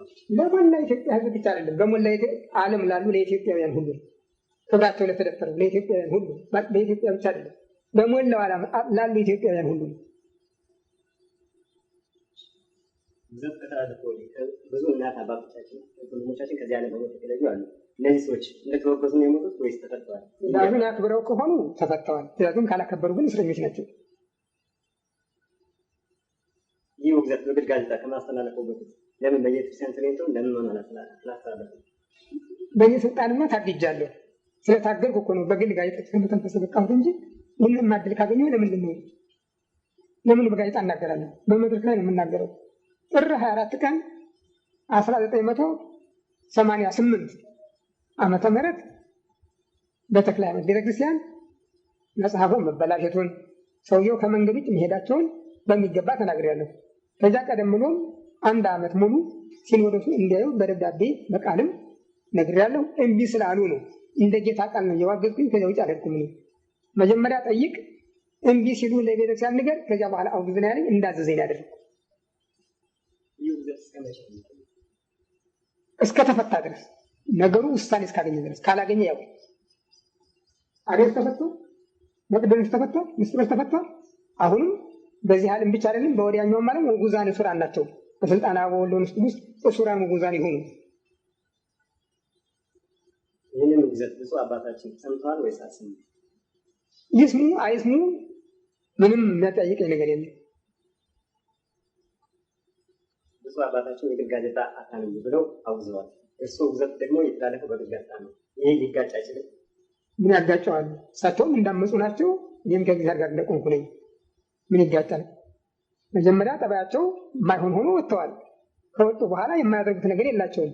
እውነት ከሆነ ውግዘቱን ለማገድ ከመሞከር ወይም የግል ጋዜጣ አታልሙ ብሎ ከማስገደድ ይልቅ የሊቃውንት ጉባኤን ከማፍረስ ሲኖዶሱን ከማፍረስ ይልቅ የሊቃውንት ጉባኤም እንዳለ ሲኖዶሱም እንዳለ እኔን አቅርበው መጠየቅ ነበረባቸው። እውነቱ ይሄ ነው። ከይቅርታ ጋር በእግዚአብሔር ስም ማለት ነው። አንድ ሊብራ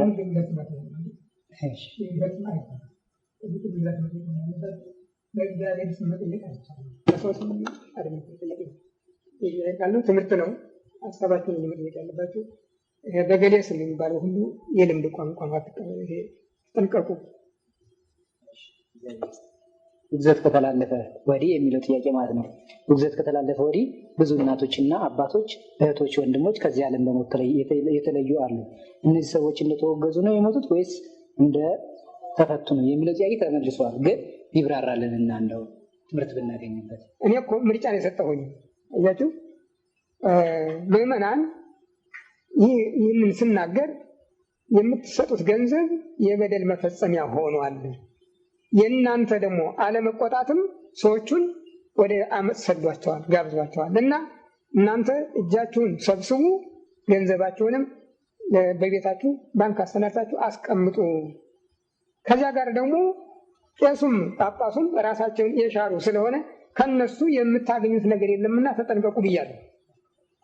ግን ከተናገርኩ በኋላ እምቢ ብለው አልፈው ተርፈው ምን አለብን እንዴ? እኛ ለምን መስቀል ከመሳለም እንከለከላለን? ቄሱንም ለምን መስቀል አያሳልመንም እያሉ የሄዱ ብዙዎች ናቸው። እነዚህ የራሳቸው አመፀኞች ናቸው፣ እንደታሰሩ ናቸው።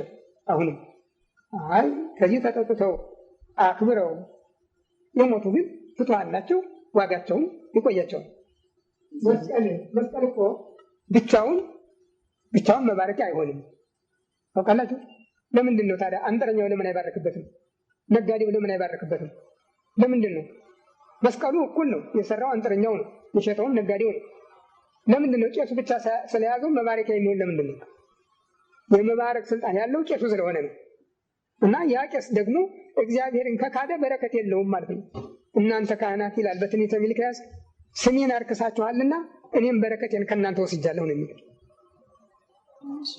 ውግዘት ከባድ እስከመሆኑ መጠን አጥፊው ነው የሚወገዘው ማለትም ሃይማኖትን ወይም የክህደት መጽሐፍ የጻፉ ሰዎች ናቸው መወገዝ ያለባቸው። ካህናቶችን ለምሳሌ አምነውበት ቤተሰቦቻችንን እንደገና ከስራ እንባራለን በሚል ሁኔታ አምነውበት ግን በዚህ በውግዘቱ ላይ ያለውን እንቅስቃሴ ያደርጋሉ ማለት ካህናት አገልግሎታቸው የሚፈጽሙትን አገልግሎታቸውን ሳያቋርጡ እስካሁን ይፈጽማሉ። ስለዚህ ካህናቶችን የሚነካበት ምክንያት ምን ላይ ነው? ካህናት ከቤተ ክህነት የሚያገኙት ገንዘብ የለም። በልብሳችን በምግባችን ብለው ሊያመካኙ አይችሉም። ደግሞ ከዚህ ነፃ ካልወጡ ካህናት አይደሉም። ጌታ ራሱ አንድ ባሪያ ለሁለት ጌታ መገዛት እንደማይችል እናንተም ለእግዚአብሔርና ለገንዘብ ልትገዙ አትችሉም ነው ያለ። ይህንንም ሲያብራራ ነገሩን በዚህ ብቻ ሳይወስን ምክንያቶቹ ገንዘብ ፍለጋ የሚሰዱን ምክንያቶች ልብስና ምግብ ስለሆኑ ምን እንበላለን ምን እንለብሳለን ብላችሁ አታመካኙ፣ ወፎችን አበቦችን እዩ ብሎ በገንዘብ ምክንያት ከሱ እንዳንለይ አዝዟል። ከዚህ በላይ ካልሄድን እንኳን ካህንነቱ ምዕመንነቱም አይሆንም። እንኳን ካህንነቱ ምዕመንነቱም አይሆንም። ካህንነቱማ ከዚህ በላይ መሄድ አለብን እና የሚደርስብንን ሁሉ ተቀብለን ለክርስቶስ መመስከር፣ በጎቹን መጠበቅ አለብን። አንድ በጎቹን ይጠብቅ የተሰየመ እረኛ አቅሙ እስከፈቀደ ድረስ ከአራዊት ጋር ተከላክሎ በጎቹን ማዳን አለበት። እሱ መሞት አለበት እንጂ እነሱን አሳልፎ መስጠት የለበትም። እንኳን ለጥቅም ብሎ አሳልፎ ሊሰጣቸው ስለ ሕይወቱን አሳልፎ ሊሰጥላቸው የታዘዘው ጌታ ራሱ ስለ በጎቼ ራሴን እለውጣለሁ ነው ያለ። ይህንንም ለሐዋርያቱ ለካህናቱ ሲያስተላልፍ ራሱን ለወንድሙ ለውጥ አድርጎ ከመስጠት የበለጠ ፍቅር ምን አለ ብሎ እንድንቀበለው ነው ያዘዘን። የቤተክርስቲያን ሰዎች የሆነ ሁሉ አስተማሪዎች የሆነ ሁሉ ስለ ምዕመናን ሕይወታችንን አሳልፈን እንድንሰጥ ተጠይቀናል። እንኳን በልብስ በምግብ ራበን ጠማን ብለን ልናመካኝ ይቅርና። ሌላው ደግሞ አሁን በኢትዮጵያ ቤተክርስቲያን በኩል ያለው ይዞታ ይህን ምክንያት አይቀበለውም። እግዚአብሔር ዋጋቸውን ይክፈላቸውና ብፁዕ ቅዱስ አቡነ ቴዎፍሎስ ኮሚኒዝም ወደ ኢትዮጵያ መግባቱን በር መክፈቱን ስር መስደዱን ሲያዩ በርስትና በጉልት ላይ በመሬት ላይ የነበረው የቤተ ክርስቲያን ስሪት ወደፊት እንደማይቀጥል ስላወቁ ለቤተ ክርስቲያኒቱ ቀሪ ሀብት ምዕመናን ናቸው ብለው የሰበካ ጉባኤን ያቋቋሙ ቤተ ክርስቲያን በምዕመናን ገንዘብ እንድትረዳ ነው። ያንንም ደግሞ ስልጣኑን ለቤተ ክህነት ሳይሰጡ በመቶ ከተወሰነ ገቢ ለቤተ ክህነቱ መስሪያ ቤቶች ከወረዳ ወደ አውራጃ ከአውራጃ ወደ ክፍለ ሀገር ከክፍለ ሀገር ወደ መንበረ ፓትርያርክ ፈሰስ እንዲደረግ ሲያደርጉ የቀረው ሀብት ግን በአጥቢያይቱ ምዕመናን እና በካህናቱ እጅ እንዲጠበቅና ለዚያች ቤተክርስቲያን መረጃ መቋቋሚያ በካህናቱ መተዳደሪያ እንዲሆን ነው ቃለ ዓዋዲን ያወጡት። ለዚህም ደግሞ የሰበካ ጉባኤ ሲባል ምዕመናን ብቻቸውን ካህናት ብቻቸውን እንዳይሆን ካህናት ከምዕመናን ምዕመናን ከካህናት ተቀላቅለው በአስተዳዳሪው ተቀዳሚ ሊቀመንበርነት ሁላችሁም ታውቁታላችሁ፣ ካህናቱም ያውቁታል፣ ምዕመናኑም ያውቃሉ። እና ይህን እያወቁ የምበላው ምለቶ የለኝም እታገዳለሁ እባረራለሁ ብለው ያደረጉት አድማና ሴራ በእግዚአብሔር ላይ ትልቅ አመት ነው ካህናቱ እና ራሳቸውን ደግሞ በገዛ እጃቸው ሽረዋል። የአባ ጳውሎስ ካህናት ነን ካሉ የጣዖት ካህናት ናቸው ማለት ነው። እና ይህ ስለሆነ ነው ያወገዝኳቸው። ስማቸውን በጸሎት ሃይማኖት አትጥሩ። እነሱ ከምዕመናን ጋር ቢቆሙ ኖሮ እስካሁን ጸቡ በርዶ ነበረ፣ ፍርድም ተገኝቶ ነበረ። አባ ጳውሎስን የተጸጸቱ ንስሐ ይገቡ ነበረ። እንደገና ቤተ መንግስት አይገዙም ነበረ። የጥይት መከላከያ መኪና ማያደራጁም ነበረ። እነሱ ቢቀኑ ኖሮ እነሱ ናቸው ቤተክርስቲያን ያፈርሷል። እዚህ ጋር ተያይዞ አቡነ ጳውሎስ መወገዝ ያለባቸው ዛሬ ሳይሆን ያኔ ገና ስልጣን ላይ ሲወጡ ማለትም በፍትሐ ነገሥት ላይ እንደሚነገረው በቤተክርስቲያናችን መጽሐፍ አንድ ፓትርያርክ በሕይወተ ሥጋ እያለ ሌላ ፓትርያርክ መሾም እንደሌለበት ይሄ በድንጋጌ ላይ አለ። ይሄ ሳለ እሳቸው ግን አንድ ፓትርያርክ እያሉ ነው እሳቸው እና እሳቸው ስልጣን ላይ ወጡት። ስለዚህ ያኔ ነበር መወገዝ የሚገባቸው፣ ዛሬ አልነበር። ምንም ሃይማኖት ቢያፋልሱ እንትን ቢባልም እና ከዚያ ጋር አያይዘው ውግዘቱ ከስራ መባረር ጋር አብሮ የተያያዘ ነው እና አቡነ ጳውሎስ መወገዝ የነበረባቸው ዛሬ ሳይሆን ያኔ ገና ስልጣን ላይ እያሉ ማለት እርስዎ አባታችን እዛ ቦታ ላይ በነበሩበት ሰዓት ያኔ ነበር መነገር የሚሆንብን ቃላት ሰነዘር አለ። ይሄ በእርሱ በኩል አባ ጳውሎስ ፓትርያርክ ላይ አልገቡም። ጥፋታችሁም አንዱ ይሄ ሁሉ የሚያልጎመጎመው ይሄንን ነው፣ አመጽ ነው። አባ ጳውሎስ በፓትርያርክ ላይ አልተሾሙም፣ የማንንም ሹመት አልቀሙም። ባዶ ቤት አገኙ ገቡ። እውነቱ ይሄ ነው። የቀደሙት ፓትርያርክ ነሐሴ 29 ቀን 83 ዓመተ ምህረት በሲኖዶሱ ውሳኔ መንበራቸውን ትተው ሄዱ። ከ10 ወር በኋላ አባ ጳውሎስ ተሾሙ። ይሄ በሰው ላይ ተሾሟል ያሰኛል እንዴ? ለምንድን ነው በማይገባ ስምን ከሳቸው? ለምንድን ነው በሚገባው ባጠፉት ጥፋት ነው መከሰስ ያለባቸው? በዚህ አጥፊውም ተጠያቂውም ሲኖዶሱና ራሳቸው ሸሽተው የሄዱት ፓትርያርክ ናቸው። በጎቻቸውን ትተው የሄዱት ፓትርያርክ ናቸው የሚጠየቁ። ለምን በጎቻቸውን ጥለው ይሄዳሉ? ስለ በጎቻቸውን ለምን ራሳቸው አይለውጡም? ማይጠየቁንና እዚያ በኖርን የጠይቀውኛል እንዴ? አልጠየቁኝም። የግን ተቃውሞ የላቸዋል፣ ተከራክሬ የላቸዋል። መውረድ አይገባቸውም ብዬ ድምፄን አሰምቻለሁ። አላፍርም፣ ቅር አይለኝም። በዚህ ቅር የሚለኝ ነገር አይደለም። በጊዜው ተናግሬያለሁ። ነገር ግን እሳቸውም ሾልከው ሄዱ። ሲኖዶሳቸውም አብሮ አቅፎ አጅቦ ሸኛቸው። ይሄ ነው እውነቱ። ይሄ ነው። እስከ የካቲት አባ ዜና ማርቆስ ነበሩ በእንደራሽነት የሚጠብቁ። ከየካቲት በኋላ ደግሞ አባ ያዕቆብ ተተኩ። አባ ዜና ማርቆስም እንደሸኙ እሳቸውን ወጥተው ሄዱ። አባ ያዕቆብ ገቡ። አባ ያዕቆብ የራሳቸውን የኤርትራን ነፃነት አደላደሉ። እዚህ ያለውን ለሚገባው ሰጥተው ሄዱ ለመሰላቸው እና አባ ጳውሎስ የገቡ ክፍት ቤት እንጂ በሰው ላይ አልተሾሙም። ያም ቢሆን እኔ ከምርጫ ውስጥ አልገባሁም እንዴ ብዬ ቀርቻለሁ። እሺ፣ አንድ የመጨረሻ ጥያቄ። እግዚአብሔር ለሰለሞን በሰጠው ቃል ኪዳን መሰረት በመጽሐፈ ነገሥት ተጽፎ እንደምናነበው የእግዚአብሔር ዓይኖች ዘወትር በቤተክርስቲያን ላይ እንደሆኑ ይናገራል እና አቡነ ጳውሎስ ስም መጠራቱ የእሳቸው ስም ሳይሆን ያው መንበሩ የቅዱስ ማርቆስ መንበር ስለሚጠራ በዛ ቦታ ላይ የሚደረገው ማንኛውም ስርዓት ቅዱስ ቁርባኑ፣ ሌሎችም ስርዓቶች ሁሉ የማያደርግበትን ሌላ የማይቀበልበት ምክንያቱ ምን ላይ ነው የሚባል ካዱት። ሚስቱን የፈታ ሰው ባል ይባላል ነው? ሚስቱን የፈታ ሰው ባል አይባልም። ፈቷል። በቃ ሚስቱ የእሱ አይደለችም። መልሶ ማግባትም አይችልም እና መንበረ ማርቆስን ክደዋል። መንበረ ሊሆን የጌታ አድረዋል። ከሮማ ፓፓ ቡራኬ ተቀብለዋል። የተቀበሉትን በኢትዮጵያ ቤተክርስቲያን የተቀበሉትን ቡራኬና በኢትዮጵያ ቤተክርስቲያን የተቀበሉትን መሐላ አፍርሰዋል። አቤቱታ እኮ ይሄ ነበር የነገርኳችሁ። ይሄ ቃል ኪዳናቸውን አፍርሰዋል። ክርስቶስን ክደዋል። በመንበረ ማርቆስ ላይ አይደለም አሁን ያሉ። የሰሩት ቤትም መንበረ ሌዎን ነው፣ ያሉም በመንግስተ ሌዎን ነው፣ በሃይማኖተ ሌዎን ነው። ስለዚህ ውጉዝ ናቸው። ይህ ውግዘት አሁን ተላልፏል አይደለም? በዚህ ውግዘት መካከል እንግዲህ አንድ ሰው በስጋ እያለ ብዙ ነገሮችን ያደርጋል። ከዚህ በኋላ ደግሞ ውግዘቱ ካስተላለፈ በኋላ ወደማይቀረው ሞት የሚክድበት መንገድ ደግሞ አለ። እግዚአብሔር አምላክ ትኩል ነገር ያደርገውና ይህ ውግዘት እንደተላለፈ ወይ በእርሶ ወይ በእሳቸው መካከል የመለየት ባህሪ ቢኖር ውግዘቱ እንደታሰረ ነው ወይስ እንደተፈታ ነው? እንደታሰረ ነው። ማንም አይፈታው። ማን ይፈታው? እስከ መቼ ድረስ ነው ያለው? ቤተክርስቲያን እስከተመለሰ ድረስ። ቤተክርስቲያኒቱ ተመልሳ ሲኖዶሱ የቤተክርስቲያን የክርስቶስ ተጠሪ ካልሆነ ምን ጊዜም አይፈታም። የክርስቶስ የሆኑ ጳጳሳት ከሌሉ ካልተሾሙ አሁን ያሉት እንዲያውም አይሆኑም። አሁን ያሉት አይሆኑም፣ ያሉት ካህናትም አይሆኑም። ይሄን ነው።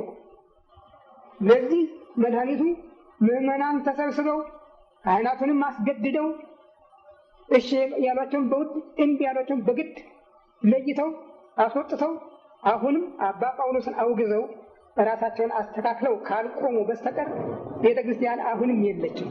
እንዲህ በመላም ደግሞ አትመለስም። ይሄን ነው። በመላም አትመለስም። አባ ጳውሎስ ድንገት ቢሞቱ እኔም ድንገት ብሞት ያሉት ጳጳሳት ያሉት ቀሳውስት ተመልሰው ተዘከተው የሚሰሩ ስራ ምንም ዋጋ የለውም።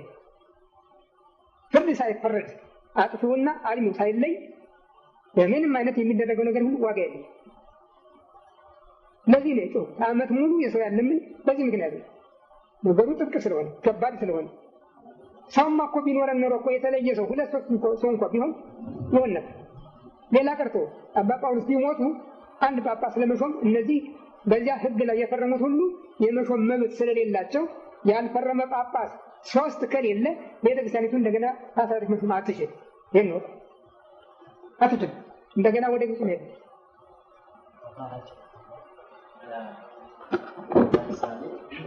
የእርሱን ውግዘት የሚቀበል ሰው ማለትም አባት የአቡነ ጳውሎስን የማይቀበል ነገር ግን እግዚአብሔር አምጣውና እድሜትን ያርዝልንና እርሱ ቢለዩ እንኳን ያ ሰው ፈቶ በቦታው ላይ እውነተኛውን መተካት አይችልም። ስርዓት ተስተካክሎ ማለት ስርዓቱ ተስተካከለማ ስርዓቱ ያስተካክለዋል። እኔም እኮ ስርዓቱ የተስተካከለ እንጂ ሌላ እኮ ውግዘት እኮ የለኝም። የእኔ እኮ አቤቱታና ጩኸት ስርዓቱ ወደ ነበረበት ይመለስ ነው። ከተመለሰ ተመልሷል፣ ውግዘት የለም። ካልተመለሰ ግን ማንም ሊፈታው አይችልም። ክር አይደል፣ ገመድ አይደል፣ ሽቦ አይደል፣ ቀልድ ነው። እሺ አባታችን፣ የኔ ጥያቄ ደግሞ ካህናቱና ጳጳሳቱ የተወገዙበትን ምክንያት ሰምተናል። ራሳቸው ፓትርያርኩ የተወገዙበት ምክንያት ምንድን ነው? ከዚህ ጋር የሚያያዛን ጥያቄ ስላለኝ ነው የጠየቁት። አንድ ጊዜ አቡነ ተክለ ሃይማኖት እሳቸውም ሮም ሄደው ፖፕ ጋር ተገናኝተው አንዳንድ ውሳኔዎችን ያሳለፉ ይመስለኛል። አላደረጉም። ይወራ በስተቀር አባ ተክለ ሃይማኖት ይህን አላደረጉም። በመንገድ ኃላፊነት አንድ ሰው በመንገዱ ለምሳሌ ፓፓው የሮማ ፓፓ አዲስ አበባ ቢደርሱ እዚህ አጋጣሚ አባ ጳውሎስን ቢያገኙ አባ ጳውሎስ በመንገድ መተላለፊያ ሮም ቢሄዱ ሮም ላይ ፓፓውን ቢያገኙ ይህ አይደለም ተገናኙ የሚባለው። አባ ጳውሎስ በኦፊሴል በሚገባ በክብር ተጠርተው ሄደው በጸሎተ ቅዳሴ በጸሎተ ማዕድ ተሳትፈዋል። 10,000 በሚገኙበት ምዕመናንም ራሳቸውን አዋርደው እንደ ተራ ምዕመን የፓፓውን ቡራኬ ተቀብለዋል። አባ ተክለ እንዲህ አላደረጉም። አባታችን ሐዋርያው ጳውሎስ ያገኘው ስልጣን ከእግዚአብሔር ነው። መፍተፍን የማሰን ስልጣን የተሰጠው ከእግዚአብሔር ነው። ካህናት አባቶቻችን ጳጳሱም ያገኙት ስልጣናቸው ከእግዚአብሔር ይመስለኛል። ስለዚህ እነዚህ ካህናት አባቶቻችን ከእግዚአብሔር ያገኙት ስልጣን ማንኛውም ሰው የመክፈት ስልጣን አለው። ስልጣናቸውን ለመቀማት አለው። ማንኛውም ሰው ግን ማለት ነው የሚፈይ ሀሳብ ነው ያታውቁም። ግን ስልጣናቸው ከእግዚአብሔር ነው ያገኙት። ከእግዚአብሔር ቢያገኙት እኔም ከእግዚአብሔር የተገኘሁኝ የሻርኳቸው ያወገዝኳቸው እኔም ከእግዚአብሔር የተሰንኩኝ። ይሁዳ ከእግዚአብሔር አልተሾመም ነበር እንዴ? አልካደም? አልተሻረም? ይሁዳን እግዚአብሔር አልጠራውም ከሐዋርያት ጋር አልተሻረም? ማን ተሾመ? ማትያስ። ማን የሾመው? ሐዋርያት። ስርዓቱ አንድ ነው። ጌታ ቢጠራቸው ሐዋርያት ቢሾሙ ስርዓቱ አንድ ነው እና አባ ጳውሎስ ምን ያሾማቸው? እግዚአብሔር አልሾማቸውም። ቤተ ክርስቲያን ናት የሾመቻቸው። ካዱ፣ ሻር ናቸው። ካዱ፣ አወግዝ ናቸው። ራሳቸውን በራሳቸው ሻሩ እንጂ ደግሞ የካዳቸው የለም፣ የሻራቸው የለም። በሐዋርያት ሥራ ምዕራፍ 1 ቁጥር 15 ጀምራችሁ ብታነቡ ይሁዳ ትቷት የሄዳትን ይህችን መልእክት የሚቀበለን ሰው ምን ያጥልን ብሎ ነው የጸለዩ። ይሁዳ ትቷት የሄዳትን ያሉ እንጂ የሻርነውን አላሉ። አባ ጳውሎስም ራሳቸው ናቸው ተተውት የሄዱ ሹመቱን ሮም ሲገቡ ነው የተውት። የሮምን ፓፓ ቤት ለመግባት መድረኩን ሲረገጡ ነው የኢትዮጵያን ቤተክርስቲያን የካዱ። እኔ ጥያቄ ማለት በኒቅያ በቆስጠንጢኖስ በኤፌሶን ሁሉም የተደረገው ውግዘት በተመለከተ ከዛ ባሉታ ቀደምትን በተወገዙት ማለት መናፍቃኖች በተወገዙበት መልክ ማንም ኖረም አልኖረም አቡነ ጳውሎስም ኖሩ እርሱም አልኖሩ ተፈታም አልተፈታም በዛ አይነት ይወርዳል ውግዘቱ ሃይማኖቷ በትክክል ደረጃዋን እስከምትይዝ ድረስ። እኔ ጥያቄ ከህዝበ ክርስቲያን ጀምሮ እስከ ሊቃነ ጳጳሳት ድረስ በአንድ ቃል ተወግዟል። ግዝቱን ያልተቀበሉ ሰዎች ወይም ህዝበ ክርስቲያን እንደ መናፍቃን የሚጠሩበት ስም እንደ መናፍቃን ነው ወይስ ሌላ ስም ምንድን ነው የሚሰጣቸው? ማለት ከነሱ ጋር አብረው ያሉት። ሁለተኛ ስልጣነ ክህነት ያላቸው ከጳጳሳት እስከ ዲያቆናት አንቱ የሚያሰኛቸው ወንበር ስም አላቸው። ይሄንን ባንጠቀምበትና በተራ ሰው ስም እንደማንም እንደ ተራ ሰው ስም ብንጠራቸው ጥፋት ወይም ድፍረት ሆኖ ያስቆጥርብናል? አብራቸው ያሉ ሁሉ ማንም ወጉዛን ናቸው ብያቸዋለሁ። እነሱ ጋር የሆነ ሁሉ ማንም ወጉዛን ናቸው። ራሳቸውንም በራሳቸው የሻሩ ናቸው። እኛ አይደለንም። ክርስቶስን ሲተው ነው ስልጣኑ የቀረ። ክርስቶስ ከሌለ የክርስቶስ ስልጣን የለም። ይህን ታውቁ የለ? ክርስቶስ ከሌለ የክርስቶስ ስልጣን የለም። ክርስቶስ በሌለበት የክርስቶስ መንፈስ አያድርም። ይሄ ነው። ክርስቶስን የተወ ትቷል።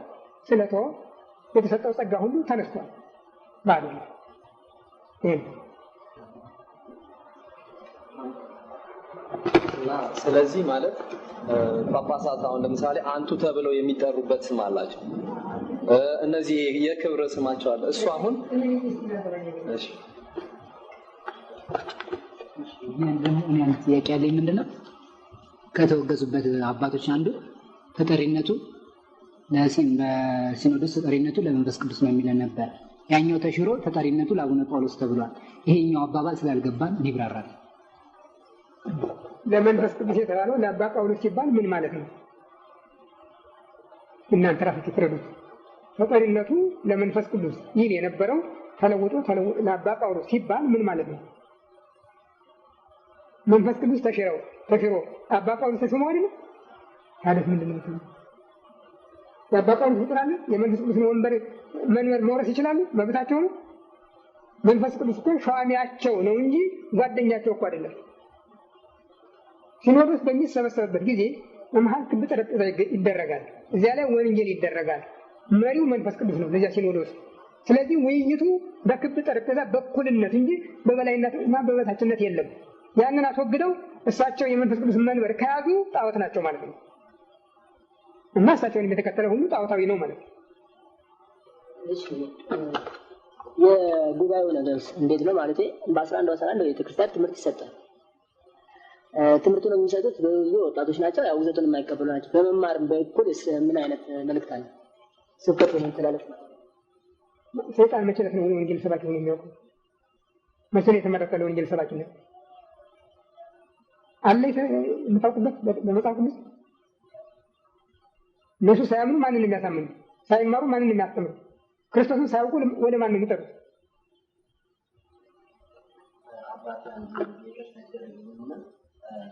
ቅዳሴ ከእነሱ ጋር መተባበር እንደሌለብን ተነግሮናል።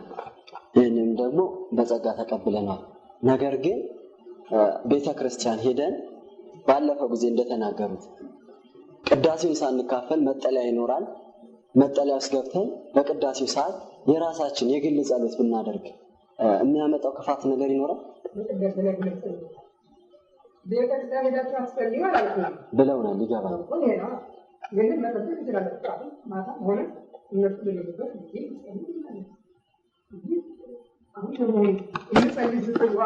ያ ድምፅ ማጉላ እያንባረቀ ልትጸልዩ ትችላላችሁ ማለት ነው ይሆናል። አሁን እንኳን እናንተ ይሄ እዚህ ቤት አስቸግሮኛል። ቤት ጸሎት ቤት አለች።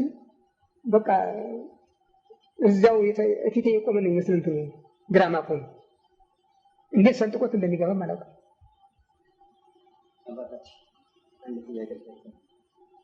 አሁን ብዙ እናቶች ደካሞች እናቶች አሉ። አሁን እነዚህ እናቶች ግዘቱን የተቀበሉት ቤተክርስቲያን ላይ ሄደው ማስቀደስ ወይም ስጋውን ደግሞ የመቀበል አቅም የላቸውም። ነገር ግን በአቅራቢያቸው ባለው ቤተክርስቲያን ተገኝተው የጌታን ስጋና ደም ለመቀበል ይፈልጋሉ እና ይቀበላሉ። እነዚህ ሰዎች የጌታን ስጋና ደም የሚቀበሉ የተወገዙ ናቸው ወይስ አይደሉም?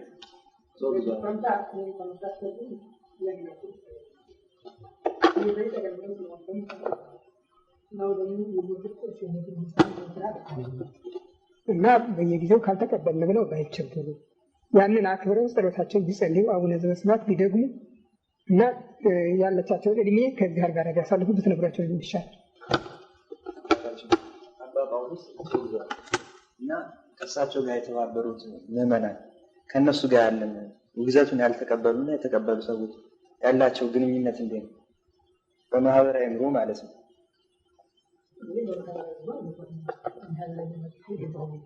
ይሄ በቤተ ክርስቲያን ውስጥ ባለው ስነ ስርዓት ማህበራዊ ኑሮን ግን ራሳቸው ሊያስቡበት ይገባቸው።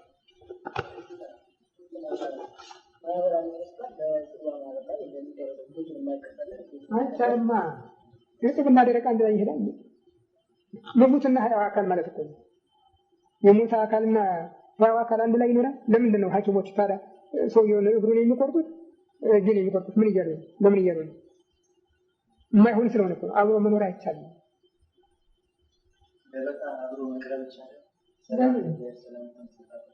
የእግዚአብሔር ሰላም እኮ የሚኖረው ሲኖር አይደለም እንዴ? በመካከላችሁ እግዚአብሔርን የተወና እግዚአብሔር ያለውን አንድ ላይ ያለው ሰላም አትበሏቸው አይደለም እንዴ ያለው ሐዋርያው ዮሐንስ። ሰላም አትበሉት። ኢየሱስን ወደ እናንተ ይዞ የማይመጣ ከሆነ ይህንን ትምህርት ወደ እናንተ ይዞ የማይመጣ ከሆነ ሰላም አትበሉት። ሰላም የሚለው በክፉ ስራ ይተባበረዋልና አና ያለ ቅዱስ ዮሐንስ ሐዋርያ በመልእክቱ ጌታም ወደምትገቡበት ቤት ሁሉ አስቀድማችሁ በዚያ ሰላም የሚገባው ሰው እንዳለ ጠይቁ፣ ካለው ሰላማችሁ ይደርበት፣ ከሌለ ግን ሰላማችሁ ወደ ራሳችሁ ይመለስላችሁ ነው ያለው። እና ሰላም የሚኖረው ክርስቶስ ሲኖር ነው። በይሉኝታ እኮ አይደለም ሃይማኖት፣ በይሉኝታ ሊፈጽም አይችልም። እንደሱ ከሆነማ ብዙ ሰማዕታት እናቶቻቸውን፣ አባቶቻቸውን፣ ወላጆቻቸውን፣ አሳዳሪዎቻቸውን እየተው ለምን ሄዱ ነበር? ይህን የሚከተል ቢኖር ራሱን ይካድ ነው ያለው። እንኳን ሌላውን ራሱን ይካድ ነው። አባታችን አንድ ጥያቄ ጠይቁኝ። በፊት ቅዳሴ ጧት ተነስተን ነበር። አሁን ግን ቅዳሴውን ስንቀር ከቤተሰቦቻችን ልዩ ሀሳብ እየተሰጠ ነው። ማለትም ቅዳሴ ተለይቶ ምን አይነት ጸሎት ነው፣ ስብከትም ስንቀር ምን አይነት ጸሎት ነው፣ ይሄ ከእምነታችን ልዩ ነው፣ መስተካከል አለበት እያል ከቤተሰቦቻችን ፍቅር እያጣ ነው እና ውግዘቱን ደግሞ አልተቀበሉት። በምን አይነት ማስረዳት እንችላለን? ቅዳሴ ካላስቀደሳችሁ አስጸልዩ የሚል ከየት አገኙ እነሱ? ቅዳሴና ጸሎት የተለያዩ ናቸው። ቅዳሴ ማስቀደስ ይቻላል እርግጥ ከተቻለ፣ አሁን ደግሞ መቀበልም ይቻላል ከተቻለ። ግን ይህን ካላደረጋችሁ አትጸልዩ የሚል ማን ነው ይህን ያዘዘ?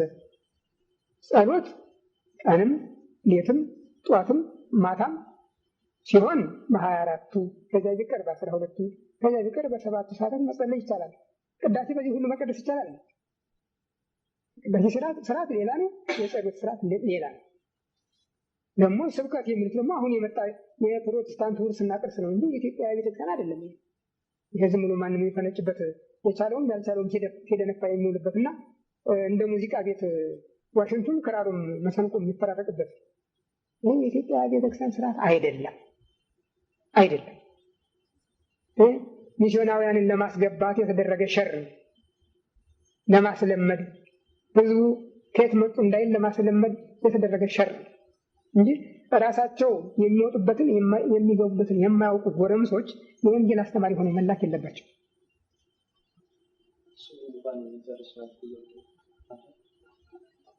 እና በአሁኑ ሰዓት እኛ ማለት ከነዚህ ሰዎች አሁን ከተጠቀሱት አጠቃላይ አባቶች ወንድሞች ከተለየን ራሳችንን እንዴት አድርገን መጠበቅ ማለት በአሁኑ ሰዓት እግዚአብሔርን ነቅፈው ከሚኖሩ ሰዎች ጋር ህብረት እንዳይኖረንና መጠንቀቅ የሚገባንን ጉዳይ አባታዊ ምክርና ትምህርት ቢሰጡ ነው።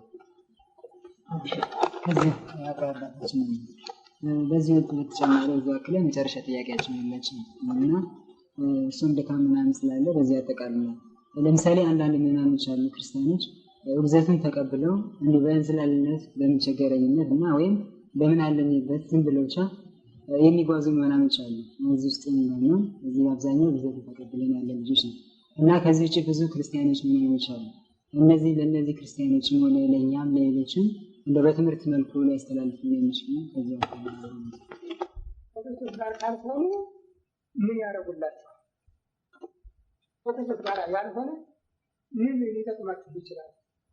ከኔ ጋር የማይሰበሰብ ሁለተኛ ከኔ ጋር አንድ የማይሆን ጠላቴ ነው ያለ እና እናንተ የክርስቶስ ከሆናችሁ ከክርስቶስ ጋር ያልሆነ ምን ያደርግላችኋል? የክርስቶስ የሆነ ሁሉ የክርስቶስ ያልሆነው መተው አለበት። ምንድን ያለ ቅዱስ ጳውሎስ በቆሮንቶስ ሁለተኛ ምዕራፍ 6 ከቁጥር 14 ተጠራጣሪዎች አትሁኑ፣ በማያምኑ ሰዎች ቀንበርም አትጠመዱ፣ በሕጋቸው አትያዙ።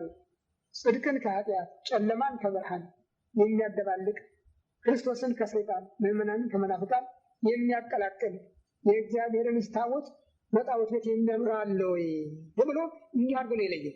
እስቲ እሺ አሁን ከእነዚህ ነገሮች የትኛው ነው ስህተት ነው የምትሉት? ጽድቅን ከኃጢአት ጨለማን ከብርሃን መሃይምናንን ከመናፍቃን ክርስቶስን ከሰይጣን። እኔ አይደለም የተናገርኩት፣ የእግዚአብሔር ቃል በሐዋርያቱ አድሮ እንዲህ ግልጥ ፍርጥ ያለ ቋንቋ ሰጥቷል። በዚህ መሰረት ተመሩ። እሺ ለሚላችሁም ንገሩ። እንዲህ ካላችሁ ራሳችሁን እየታበሏል ስጋችሁን አራግፋችሁ መመለስ ብቻ ነው።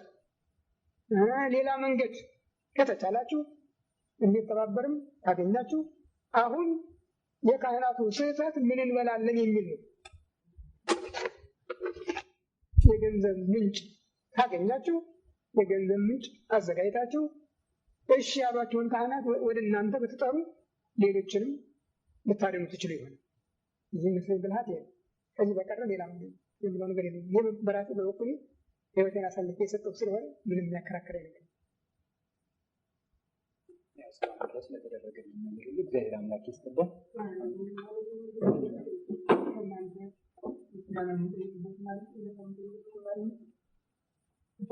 የግድ መልስ መስጠት አለብኝ።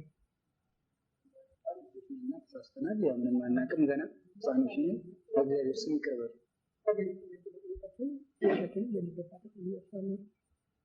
እስከተቻላችሁ ድረስ እሺ የሚላችሁ የሚሰማችሁ እሺ የሚላችሁ ነው ያልኩት። እሺ የሚላችሁ መልሱ ይካለፍ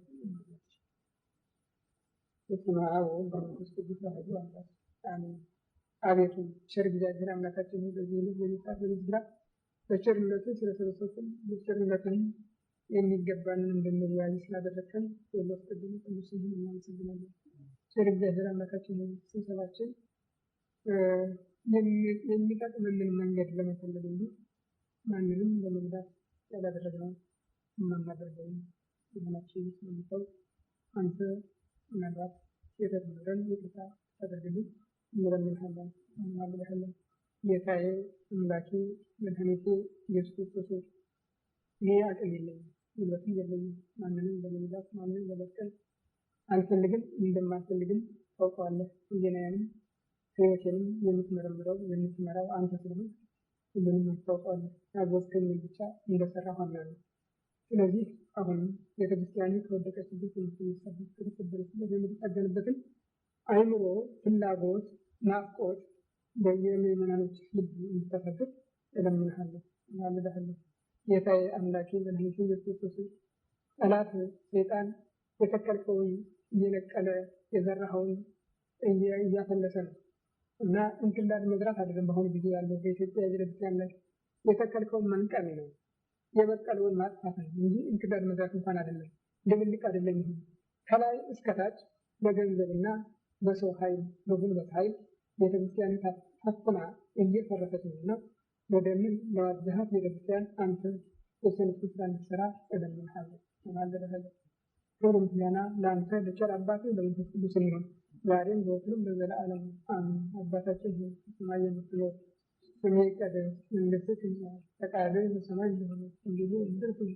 የዕለት ምግባችንን ዛሬ ስጠን፣ በደላችንንም ይቅር በለን እኛም የበደሉንን አቤቱ ወደ ፈተና አታግባን፣ ከክፉ ሁሉ አድነን እንጂ መንግሥት ያንተ ናትና ኃይል፣ ምስጋና ለዘለዓለሙ አሜን። እመቤታችን ቅድስት ድንግል ማርያም በመልአኩ በቅዱስ ገብርኤል ሰላምታ ሰላም በሐሳብሽ ድንግል ነሽ፣ በሥጋሽም ድንግል ነሽ።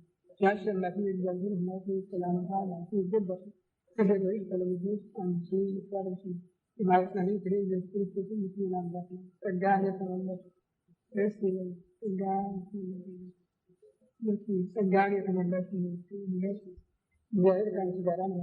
ከተወደደ ልጅሽ ከጌታችን ከመድኃኒታችን ምሕረትን ለምኝልን ኃጢአታችንን ሊያስተሰርይልን ለዘላለሙ አሜን። ኦ እግዚእ ኢየሱስ ክርስቶስ ወከመ በሳህልከ ወምሕረትከ ሠረይ ኃጢአቴ ወኃጢአተ ኩሉ ሕዝብከ። ጌታዬ ኢየሱስ ክርስቶስ ሆይ እንደ ይቅርታህ እንደ ቸርነትህ ብዛት የእኔንም የሕዝብህንም ኃጢአት አስተስርይ። በማወቅ ባለማወቅ፣ በማሰብ በመስራት በመናገር ከፈጸምን ሁሉ እግዚአብሔር ይፍታ። የአብ በረከት የወልድ ፍቅር የመንፈስ ቅዱስ ከሁላችን ጋር ይሁን።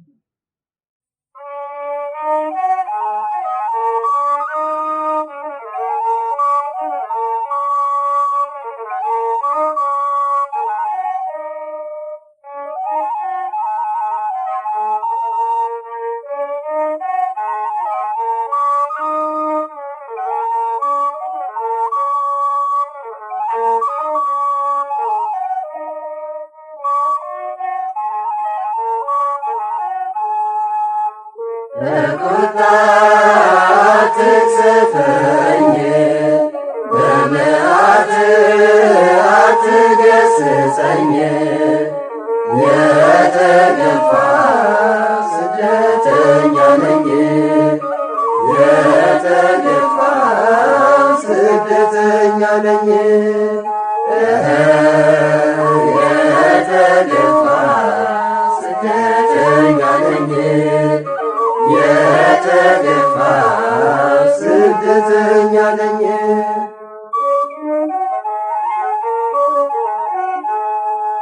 መላ ሰውነቴ በኃጢአት ታሟል፣ በደሌም እንደ ጎርፍ አጥለቅልቆኛል። ቀኑን በትካዜ በሙሉ ሐዘን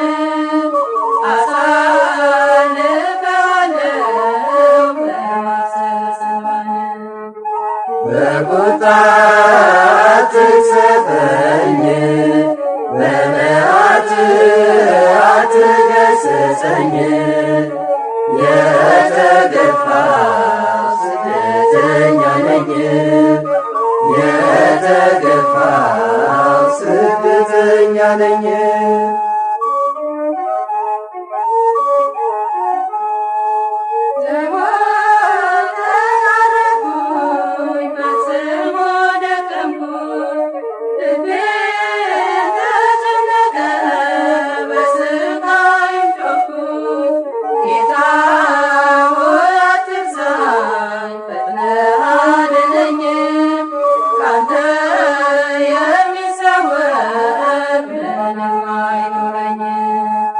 በቁጣ አትቅሰፈኝ፣ በመዓት አትገሥጸኝ።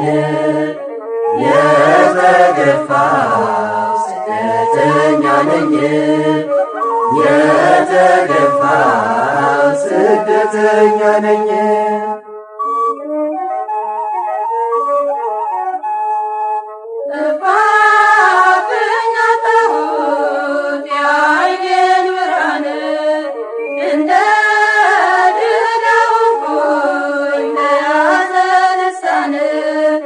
አምላክ ሆይ ወደ አንተ እጄን አነሳለሁ፣ በደሌን አውቄ በአንተ እታመናለሁ። በቁጣ አትቅሰፈኝ፣ በመዓት አትገሥጸኝ። የተገፋ ስደተኛ ነኝ፣ የተገፋ ስደተኛ ነኝ።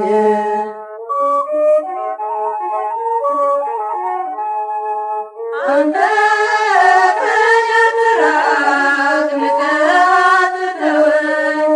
አምላክ ሆይ አሁኑን ፈጥነህ እንድትረዳኝ። ጭንቀቱ በዛብኝ፣ ሐሳቤ በርትቶ አልችልም መከራ ሆነ ባዘቶ። በቁጣ አትቅሰፈኝ፣ በመዓት አትገሥጸኝ። የተገፋ ስደተኛ ነኝ፣ የተገፋ ስደተኛ ነኝ።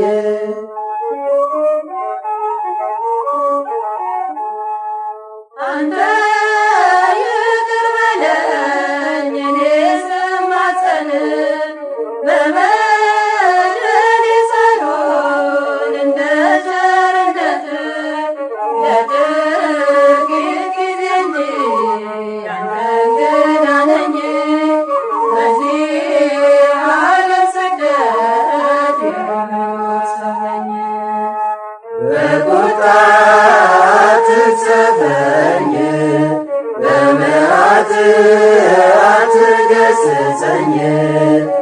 የተገፋው ስደተኛ ነኝ የተገፋው ስደተኛ ነኝ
ሃሌሉያ ሰላም ለኪ ኦ ማርያም ደብረ መቅደሱ ለእግዚአብሔር ሰላም ለኪ እንተ መልዕልተ ኩሎሙ ቅዱሳን። በስመ አብ ወወልድ ወመንፈስ ቅዱስ አሃዱ አምላክ አሜን። እነሆ የማርያም መንገድ ማምለጫ መዳኛ ለአዳም ዘር በሙሉ የእግዚአብሔር አንድነት ፍቅር የእመቤታችን ቅድስት ድንግል ማርያም አማላጅነት ከሁላችሁ ጋር ይሁን እያልን የማርያም መንገድ የተሰኘ አዲስ መንፈሳዊ ሚዲያ ይዘን ቀርበናል።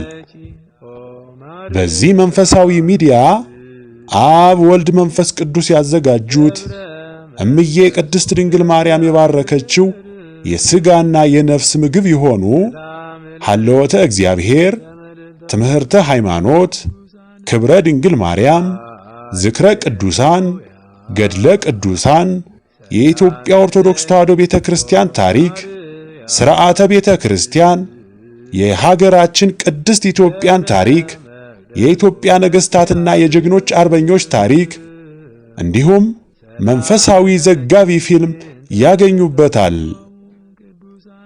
የማርያም መንገድ ማለት መዳኛ ወይም ማምለጫ ማለት ሲሆን ትውልዱ ስለ ኦርቶዶክስ ተዋሕዶ ቤተ ክርስቲያንና ሀገረ እግዚአብሔር ሀገረ ማርያም ተብላ ስለምትጠራው ቅድስት ኢትዮጵያ ታሪኳንና ማንነቷን እንዲያውቅ አውቆም የራሱን ቅዱስ የሆነ ታሪክ እንዲሰራ ለማስቻል የሚሰራ ኢትዮጵያዊ ቀለም፣ ኢትዮጵያዊ አሻራ ያለው ሚዲያ ነው። በውኑ ኢትዮጵያዊ መልኩን ወይስ ነብር ዥንጉርጉርነቱን ይለውጥ ዘንድ ይችላልን? በዚያን ጊዜ ክፋትን የለመዳችሁ እናንተ ደግሞ በጎ ለማድረግ ትችላላችሁ። ትንቢተ ኤርምያስ ምዕራፍ 13 ከቁጥር 23። ይህንን መንፈሳዊ ሚዲያ ለመደገፍ ሼር፣ ላይክ፣ ሳብስክራይብ ያድርጉ። እናመሰግናለን። እነሆ ከዛሬ ጀምሮ ትውልድ ሁሉ ብፅዕት ይሉኛል። የሉቃስ ወንጌል ምዕራፍ 1 ከቁጥር 48። ሰላም ለኪ እንተ መልዕልተ ኩሎሙ ቅዱሳን